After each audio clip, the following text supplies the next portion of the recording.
Salut à tous et bienvenue sur ma chaîne Assurer son avenir. Mon nom c'est LJ et sur cette chaîne on parle de l'entrepreneuriat, les boulots lucratifs ici aux États-Unis que vous pouvez faire avec diplôme ou bien sans avoir de diplôme.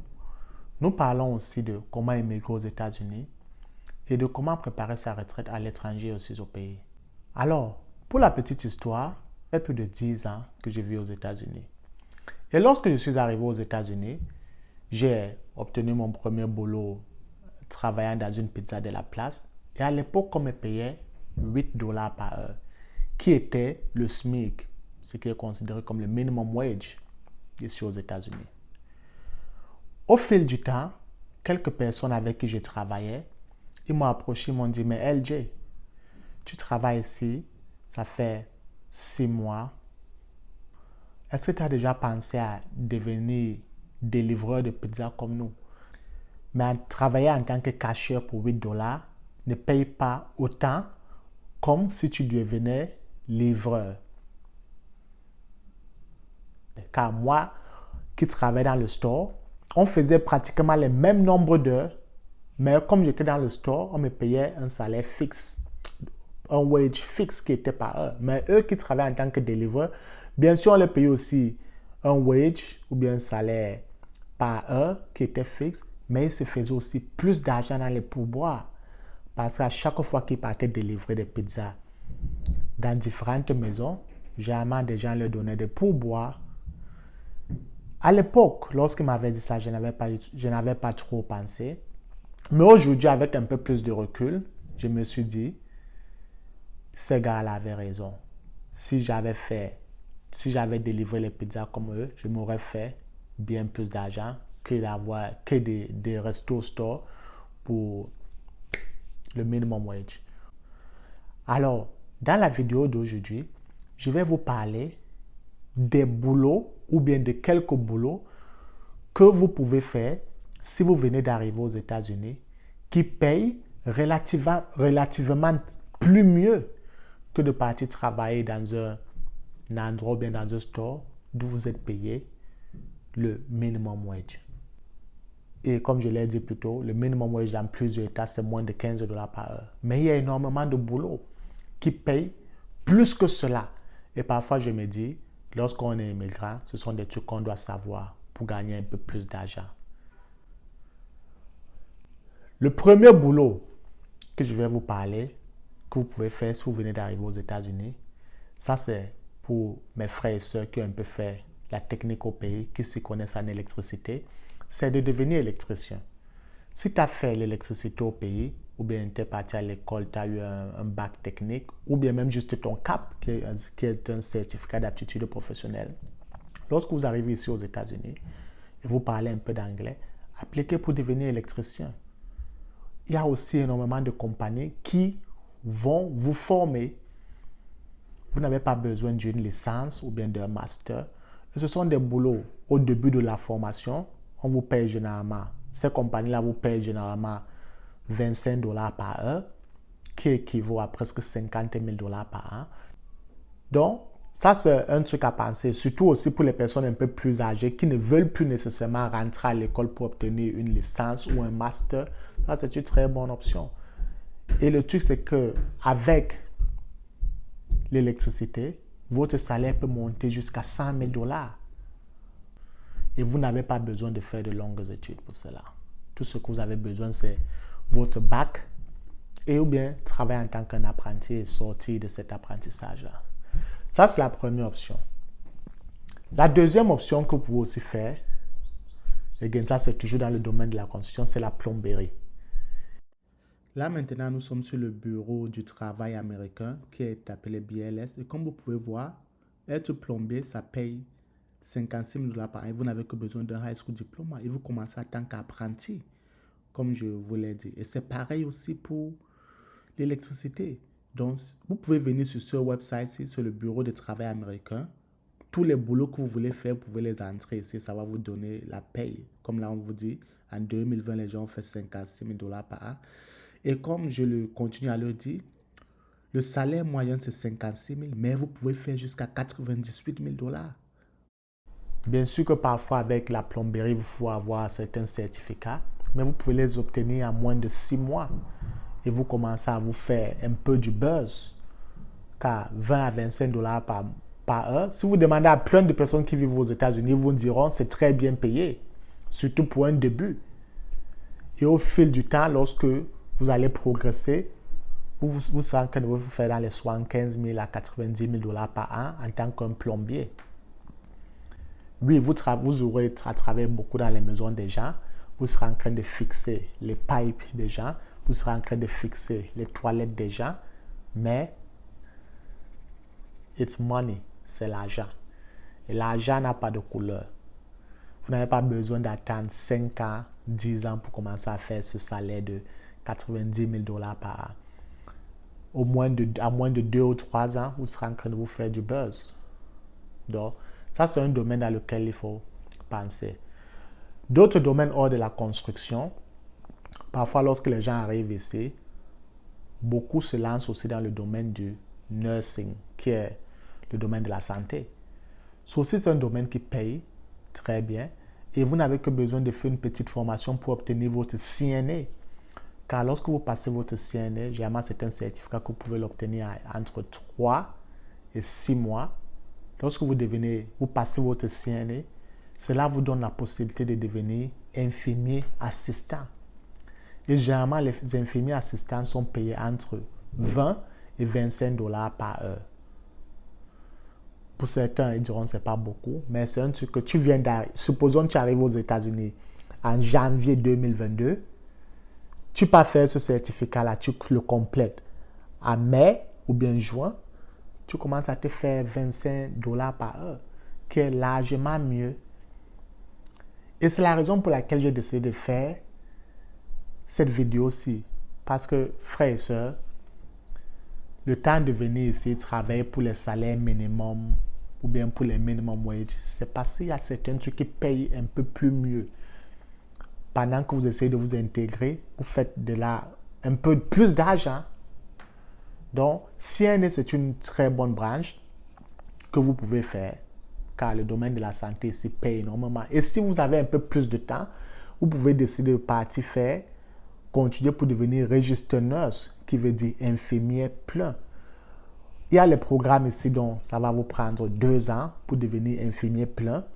Il y a des écoles dont vous pouvez aussi partir faire pour obtenir votre bachelor. Mais pour devenir registered nurse, comme on dit ici, infirmière ou infirmier, vous n'avez que besoin de 2 ans et après, passez votre board exam.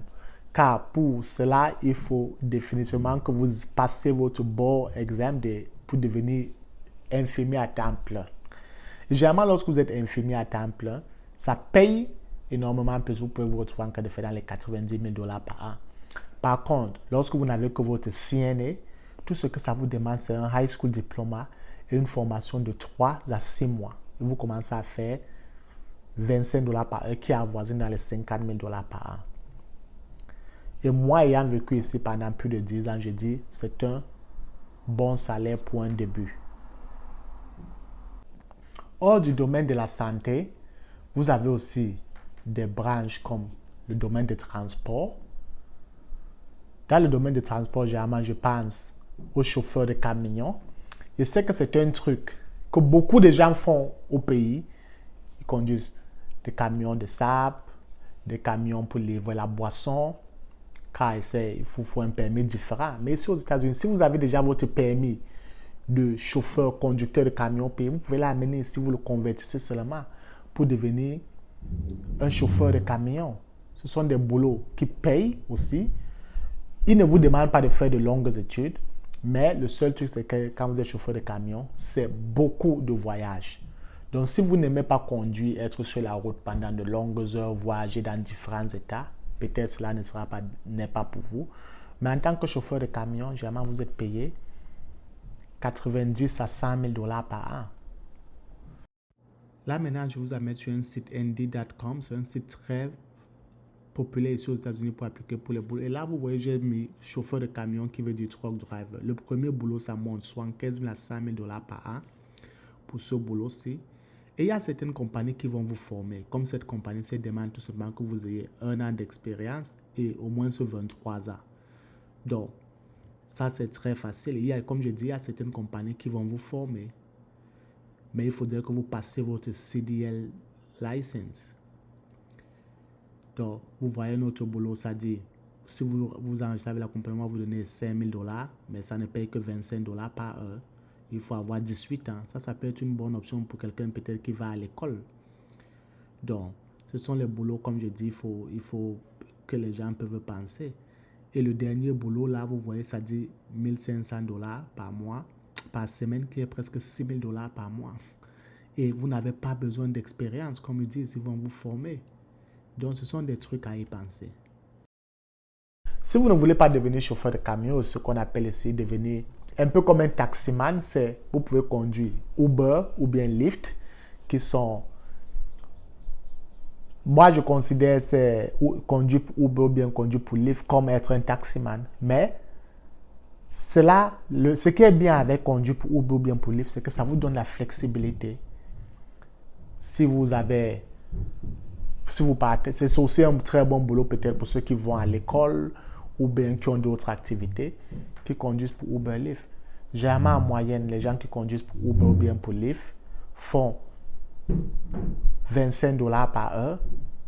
Et tout ce que vous avez pour conduire pour Uber ou bien pour Lyft, ce n'est que une voiture qui a moins de 10 ans. Donc, vous pouvez partir payer n'importe quelle voiture qui a moins de 10 ans et vous avez votre permis et vous vous mettez sur la route. Vous commencez à porter les gens, vous les déposez d'un point A à un point B, un peu comme un taxi au pays chez nous. Et vous faites un peu plus d'argent à votre propre compte, à votre propre temps, car c'est ce que Uber et Lyft vous donne, c'est cette flexibilité-là.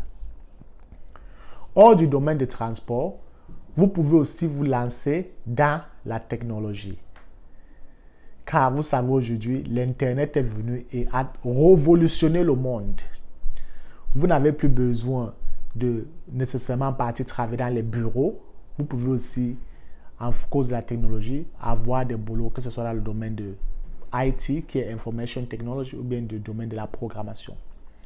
Alors, dans le domaine de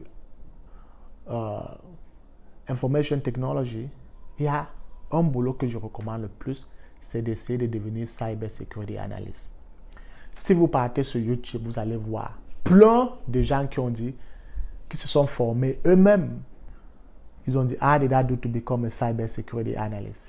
Généralement, vous pouvez faire des formations de 3 à 6 mois et passer un certificat, que ce soit le Security Plus ou bien le CAP ou bien d'autres certificats en Cyber Security.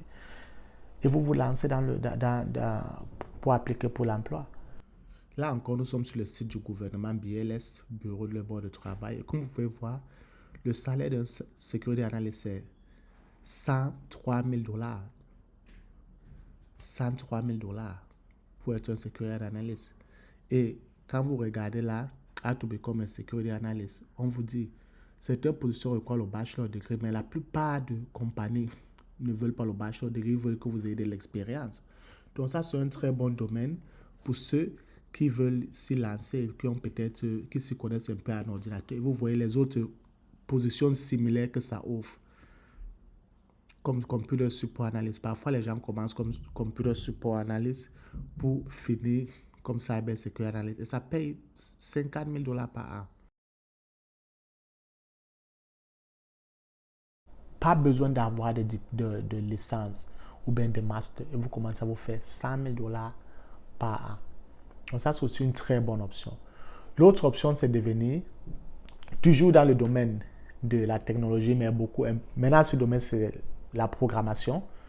C'est devenir web developer. Pour devenir un web developer, si vous connaissez en coding, comment écrire les langues, je prends un exemple, comment construire une page Internet. Et on regarde un boulot de web developer. Comme vous voyez là, le salaire annuel, c'est $77,000 par an. Et pour être web developer, vous devez connaître les langages de coding tels que SQL, Java, Python, C++.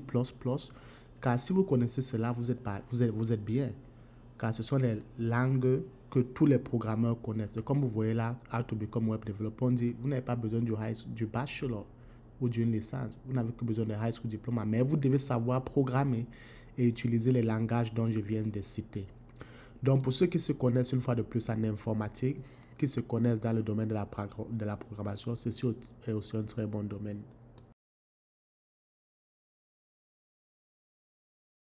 Si tu en connais d'autres boulots qui payent bien comparé au minimum wage, dis-le-moi dans la section commentaires et éduquons nos frères et sœurs sur les différentes opportunités qu'il y a lorsque tu es ici aux États-Unis. Tu n'as pas besoin de commencer au plus petit bas niveau. Parfois, tu peux commencer à un niveau intermédiaire pour assurer l'avenir de ta famille, avoir un peu plus d'argent dans tes poches pendant que tu t'intègres dans la société. Si tu es nouveau sur la chaîne, n'oublie pas de cliquer sur le lien de notification pour recevoir toutes les vidéos que je fais et partage cette vidéo aussi avec tes frères, avec tes amis qui s'apprêtent à venir ici aux États-Unis ou bien même qui y sont déjà pour qu'ils soient informés.